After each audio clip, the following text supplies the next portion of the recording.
Chapter 5 In Search of the Soul. To kill the ego or not to kill the ego? That is a good question. But is that absurd? Because how would we function on Earth without a map, without a set of rules or roles and rituals for relating to everything around us? The real question is, where is your awareness standing in regards to that stuff? The statement goes, the ego is a beautiful servant and a terrible master. It's terrible if you're constrained by it, and that's when life becomes rough.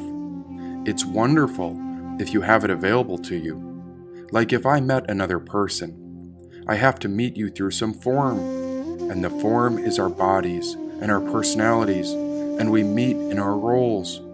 We meet through that where we grow and transform. There's something special to the mind, and we have a great tool in the ways we think. And so the question is, are we trapped in those things? When I left Manuka, I went off in search of the soul. And in my case, this all started because I felt less than whole. Manuka reminded me that all the power I was looking for was within. I was aware that this spiritual self was the goal. But how come everything else here in the world was out of our control? When I decided to work on behalf of the land, I did it because I felt connected to a great plan. Expanding human possibility. Oh, I can work on behalf of all man, but it's not how man sees fit for me. Even while many expand human possibility with machines and technology, I think we have to look into our nature and observe what no one else can see. There waits the Tao, which is the way nature grows, why it's happening all around us, and it's always present, ever free, and so we have to let go. I guess wherever you go is how you grow, and the source is the soul, which is our inherent wisdom that everyone forgets they already know. And so I would focus on my breath, and there an inner layer ignited my awareness like a flame. Now attention grew as I sank into my senses, when the body channeled the source of that self which knows no true name. It is and always will be. It goes on forever and will continue on. Oh, I had a human experience living in the body of a man. But how come no one asks how to relink the spiritual soul called our Atman? Layer by layer, I would examine myself, which started with the body, the presence of my emotions, and I did this through the mutable space we call the mind. I navigated these layers, and I would take a puff of smoke mixed with air to zoom in or out. If my awareness was a flashlight, I expanded its lens so that it was wide open. This heightened awareness sent me into a super sensitive state, which took in all sensory input through intense feelings, sounds, mental stimulation, and emotions. When we navigate from up above or dissociate from earth below, we are able to expand human possibility through the individual awareness and observe how all things grow. This macro lens opened wide, and there I felt more connected and aligned to the moon, planets, and stars. Why, the more I learned, the more I observed which mushrooms or herbs could trigger this opening into all external or internal sensory intake, where my awareness was expanded ever far. Sometimes I felt a connection of total oneness, and other times I felt completely empty. For this spaciousness was part of awareness, and it stretched everywhere beyond what I could see. It overwhelmed me at first. Sometimes it felt like the awareness shone like a bright sun in my head. Some nights after a toke of cannabis, the crown above my head would be wide open, where I witnessed an opening through an unknown energy layer, and I envisioned myself laying upon my tomb as if I was dead. Just as my body took in the senses from sights, smells, tastes, touch, and sounds, this next layer was a deeper kosha, and it was aligned with the hidden energy layers, which had all sorts of pathways or nadis. and this network was a map of emptiness that went through larger channels called chakras. Each energy center could open under the proper conditions: diet, mindfulness, and spiritual practices. Sometimes I'd sit in a meditative trance while my eyes were open through the night. After all, energy is energy, and our intake varies greatly. Often we take energy in through food, water, and diet, while air, sunlight, prayer, chanting, and various other aspects can be interlaced from nature, which are also sources of great energy. A very low form of energy is taken in through the form of phones, computers, and devices. This energy vibrates at a lower frequency, unaligned from our most authentic spiritual soul. As there are many ways to realize the nature of the self, we must see that we ourselves are spiritually whole. A device can lead you with information, but only you can shift your awareness into the spaces of our one united soul. We can also consume energy from the wilderness, plants, or whatever else it might be, and all of this energy manifests in the form through unique frequencies.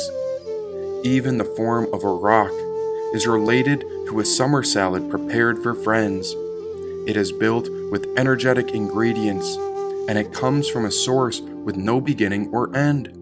But some layers can shift and change. Look at how the tides are connected to the moon, and how water can freeze, melt, or be totally heated before it becomes a vapor and floats away. I took another breath in, and there I inhaled another toke. There I heard my intuition speak when it became illuminated by the onset of this smoke. Energy began to surge, and so the voice of my intuition spoke. Be water, my friend. Empty your mind. Be formless, shapeless, like water. You put water into a cup, and it becomes the cup. You put water into a bottle, and it becomes the bottle. You put water into a teapot, and it becomes the teapot. Now water can flow, or it can crash. Be water, my friend. I became keen on the conditions required to travel between these layers, and like water I flowed. There I observed how all aspects of the manifest self exists on a spectrum of attributes and flavors, and from this all life grows. These various planes produced responses and rhythms, which ran on patterns built up over time, and there were obvious signs when one or many layers weren't functioning in sync, but I had a feeling when I was onto something once my thoughts started to rhyme. Otherwise, it might have been erratic thinking, obsessive behavior, and a feeling of multiple personalities depending on how far deep in or far out my awareness would go. I stumbled upon all kinds of strange things, and sometimes it was stuff words and ideas couldn't quite grasp or know.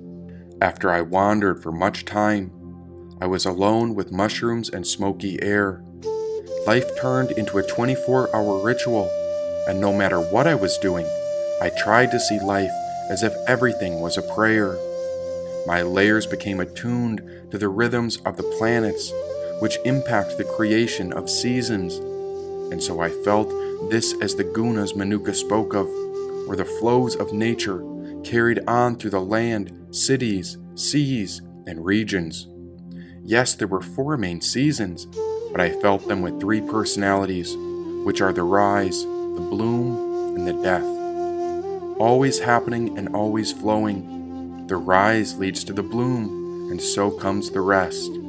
Then I realized the cycles are not only connected to outward nature, but soon I realized the rise, the bloom, and the death occurred on the inside as well. These aspects affected my layers, which shifted my feelings, emotions, moods, and sometimes my appearance from what I could tell. These forces were unknown to those around me, and always invisible to my own eye. But with the right conditions, I could shine my awareness inward. I would find a place to sit in, and in that center of my inner self, I would wait to arrive. Sometimes it was cold and lonely.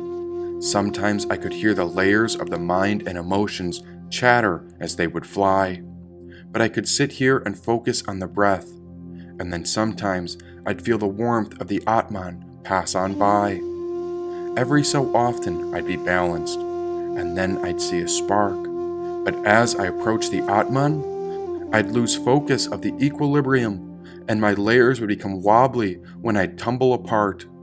Oh, it can be tricky to catch the Atman in its fullness, but it's absolutely worth it if you can catch a glimpse of its totality. Imagine the rising sun. Without this light, there is no reality. After the rise and bloom, the Atman would pass. Then would come the fall. There was no mistake or tragedy in the upcoming death, but rather I would sift through my layers to witness rest of each breath, and like rose petals, my inner layers would wither so slow, as if my living body could only crawl. If I was lucky, I'd remember to welcome fresh air in, and this breath of spirit was a force that allowed me to live. There a new warmth would grow as the Atman reached up. Oh, this source was always willing to give.